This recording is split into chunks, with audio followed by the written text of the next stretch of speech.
Seja muito bem-vindo ao nosso podcast. Aqui a gente vai falar sobre anestesia, sobre oftalmologia, sobre o mundo invertido entre esses dois mundos, sobre os mistérios da vida na Terra, sobre a vida fora da matéria e talvez um pouco sobre medicina. Tema de hoje: cirurgia de estrabismo com sutura ajustável.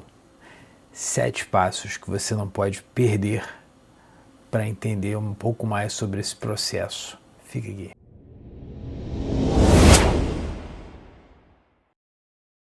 Então, basicamente, o que é? A cirurgia de sutura ajustável é basicamente uma cirurgia convencional de estrabismo. Você procede normalmente para a ressecção ou para o recuo do músculo onde vai ser operado, mas você vai dar um nó que é ajustável. Esse nó é ajustável e você precisa que este paciente esteja acordado e consciente e seja capaz de focar o olhar sentado, ou seja, na vertical, que é quando nós passamos a maior parte do nosso tempo com os olhos abertos.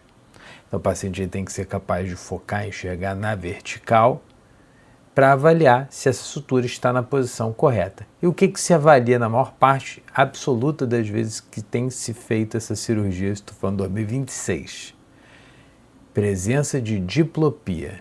Então, basicamente, retrocedendo um pouquinho, é uma cirurgia que você vai fazer uma sutura normal, mas vai deixar o ponto ajustável para que você possa, com o paciente acordado, avaliar se ele ainda tem diplopia. Então, se avalia a diplopia do paciente antes, faz a cirurgia, acorda o paciente, se o paciente já tiver acordado, manter ele acordado, manda ele olhar o alvo e ver se ele tem diplopia ou não. Então, essa é a cirurgia de sutura ajustável.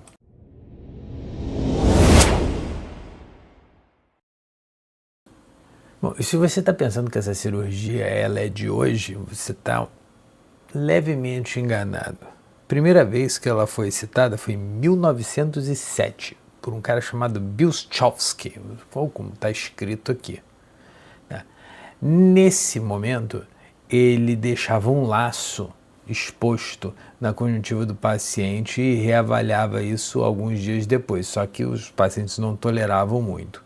Em 1975, um outro cara chamado, deixa eu ver o nome dele, Arthur Jampolsky, aqui ó, está escrito aqui em cima, Arthur Jampolsky, em 1975, sugeriu o seguinte: você deixava o ponto solto, fazia tudo com anestesia geral e depois, cerca de 24 horas depois, você reavaliava esse caso com anestesia tópica e mexia no ponto de sutura. Também não teve tanta tolerância, mas teve muito mais adesão do que na técnica ali de 1907 e é um pouco mais próximo do que a gente consegue fazer atualmente quando a gente faz no mesmo tempo cirúrgico.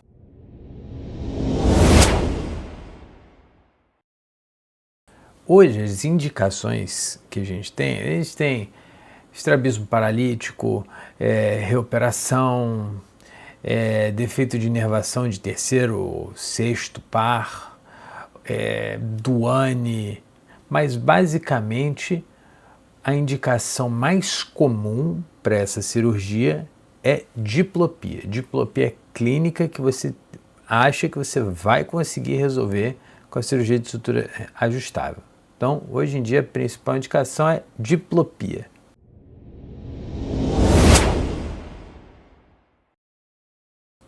Então, basicamente, o que é feito?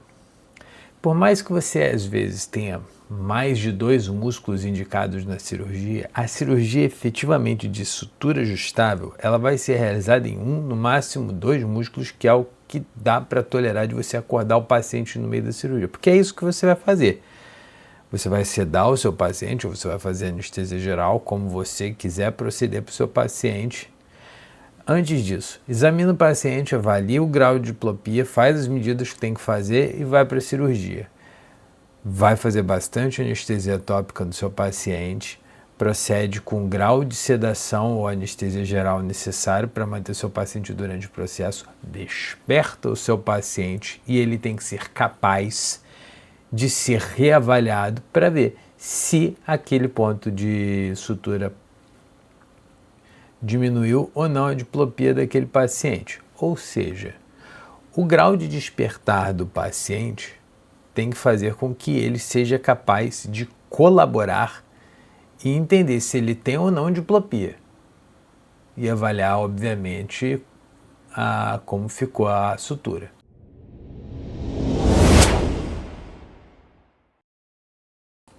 Então vamos organizar nosso pensamento de forma bem básica. Cirurgia de estrabismo com sutura ajustável. Você vai dizer para o seu paciente que para resolver o problema da diplopia dele, ele vai para uma cirurgia de estrabismo que ele vai precisar acordar. E que ao despertar você vai precisar sentar esse paciente e avaliar se ele ainda permanece com visão dupla. O paciente pode ou não entender, mas você precisa que ele confirme esse passo e você precisa conseguir que ele performe isso.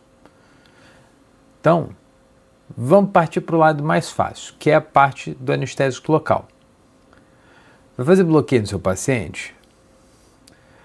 Você não consegue garantir que você vai injetar um anestésico local na placa motora dentro da órbita do seu paciente e vai garantir para todos os seus pacientes que ele não tenha bloqueio motor. A única forma de você fazer isso é se você injetar soro fisiológico puro, sem anestésico local. Porque se o anestésico local ele entra em contato com o receptor, ele pode sim causar bloqueio motor. Então você não consegue prometer isso, tá? Então vamos explorar agora um outro detalhe que garante que você consiga fazer esse problema com anestesia tópica. Pela regra da cristina oral, você consegue anestesiar bem conjuntiva, córnea. Bom, no nosso escopo aqui da cirurgia, a gente vai pegar conjuntiva, tênon e músculo. Não mexe necessariamente em esclera. Conjuntiva e tênon até dá com anestesia tópica. Músculo, se você manipula esse músculo, não necessariamente seu paciente tem dor. Mas se você secciona esse músculo, vai doer. Então, durante esse processo, você precisa que o paciente esteja dormindo. Mesmo que seja um recuo, você precisa que o paciente esteja dormindo para que ele não tenha experiência de dor, tá? Se você não vai fazer bloqueio no seu paciente. A anestesia tópica segura, então, bem se o seu paciente estiver bem sedado. E aí a gente vai para um outro ponto, ou com anestesia geral. O que a gente usa nesse paciente? O que a gente pode usar nesses pacientes?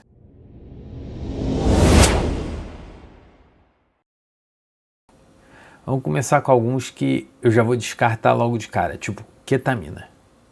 Ketamina pode gerar para o seu paciente nistagmo. Você vai avaliar diplopia no seu paciente. Você quer que ele tenha nistagmo? Não é adequado. Ah, mas tem paciente que a ketamina não gera nistagmo. Ah, eu vou usar uma dose subanestésica de ketamina. Seu paciente também pode desorientar. Então, eu não recomendaria usar a ketamina.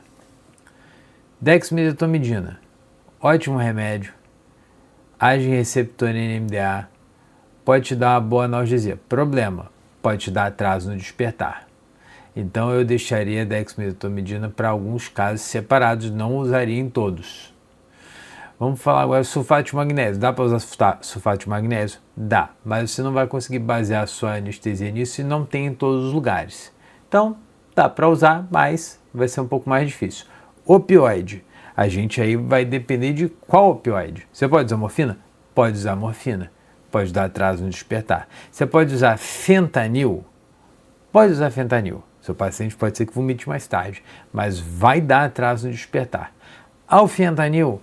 Pode usar o fentanil, dá menos atraso no despertar, mas você tem que tomar cuidado que, como o alfentanil ele vai ter um pico de ação mais rápido que o fentanil, se você não estiver acostumado, seu paciente vai deprimir quando ele tiver o pico de ação dele. Então você tem que ficar atento para ele não fazer depressão ventilatória. Pode usar o sulfentanil? Pode usar o sulfentanil. Pode dar atraso no despertar, bem menos do que com o fentanil, mas é uma droga segura de usar. Qual é o ideal? Remifentanil. Lembrar, se você consegue usar o remifentanil, que quando você for fazer o teste, que você vai acordar o seu paciente, você vai ter que interromper a infusão do remifentanil, que você vai ter que também fazer o quê? A analgesia para esse paciente, que o remifentanil pode dar hiperalgesia. Vamos falar de benzodiazepínico. Diazepam, posso utilizar? Posso utilizar. Pode dar um pouco de atraso no despertar, mas ele é plenamente reversível com flumazenil. Mesma coisa o midazolam. Midazolam até eu uso bastante em cirurgia de sutura ajustável. Então, midazolam, diazepam pode usar, eu dou a preferência para o midazolam. Remimazolam, aí a gente já está falando da droga ideal. Se você consegue usar remifentanil e remimazolam e o bis no seu paciente, aí é a combinação ideal que você vai poder fazer. Vai usar anestesia tópica, remifentanil, remimazolam, deixa o seu paciente dormindo, usa o bis, controla pelo bis, deu a hora de despertar, você acorda seu paciente. Pronto, acabou. Então, ótimas drogas. Fechando, Propofol, hoje em dia, é a melhor medicação para você fazer a sedação do seu paciente, porque você consegue titular com maior facilidade. Se você não tiver uma bomba infusora, você vai ter que fazer bolos sequenciais, porque o Propofol você tem uma previsibilidade do despertar, mesmo sem bis, mesmo sem bomba infusora.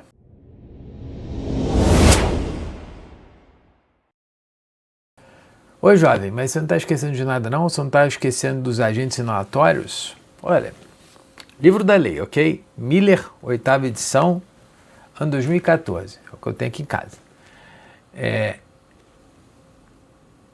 Página 436, box 18.1, farmacologia e fisiologia neuromuscular.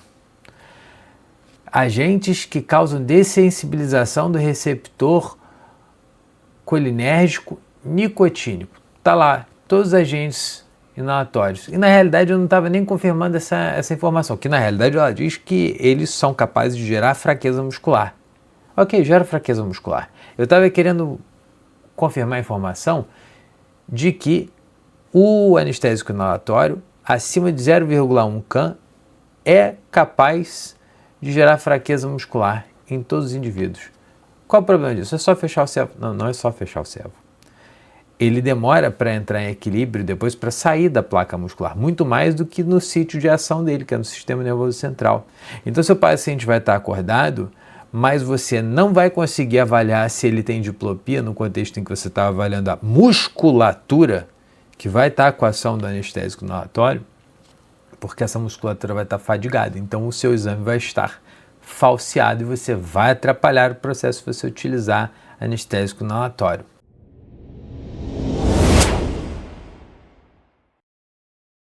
Resumindo então aqui para você, bloqueio não deve porque você não consegue garantir que você não faz bloqueio motor quando você bota o seu anestésico local na órbita. Da mesma forma, você também não consegue garantir que o anestésico inalatório que você vai usar em algum momento não vai causar fraqueza muscular.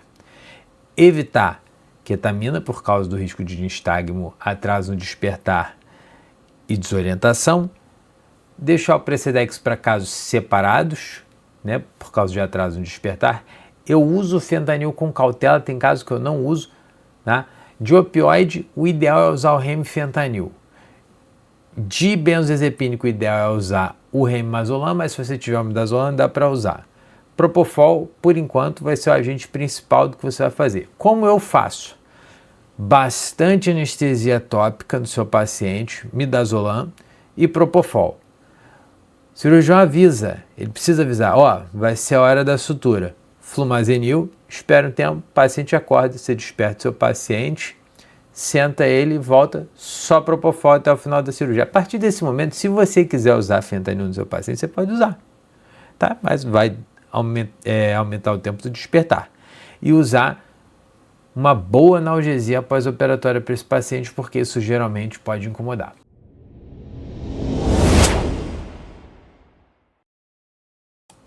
Em relação ao tratamento, esses pacientes podem ter reflexo óculo cardíaco? Sim.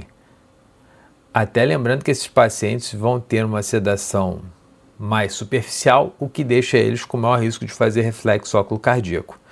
Esses pacientes precisam ter profilaxia de náuseas e vômitos pós-operatórios? Sim. Critérios de Apfel. Para cada pontuação positiva de critérios de Apfel, você vai utilizar uma medicação antiemética, regrinha básica. E o que está faltando? Seguir a gente nas redes sociais. Se você estiver no YouTube, clica aqui no botão de seguir, se inscreva no canal. Se você estiver no TikTok nesse momento, @doutor.hugo.siqueira, só seguir a gente. No Instagram, a mesma coisa, tá? Acessa o nosso site, clica em Saiba Mais e vem aprender um pouco mais com a gente. Jovem, um enorme, gigantesco abraço. Tudo de bom.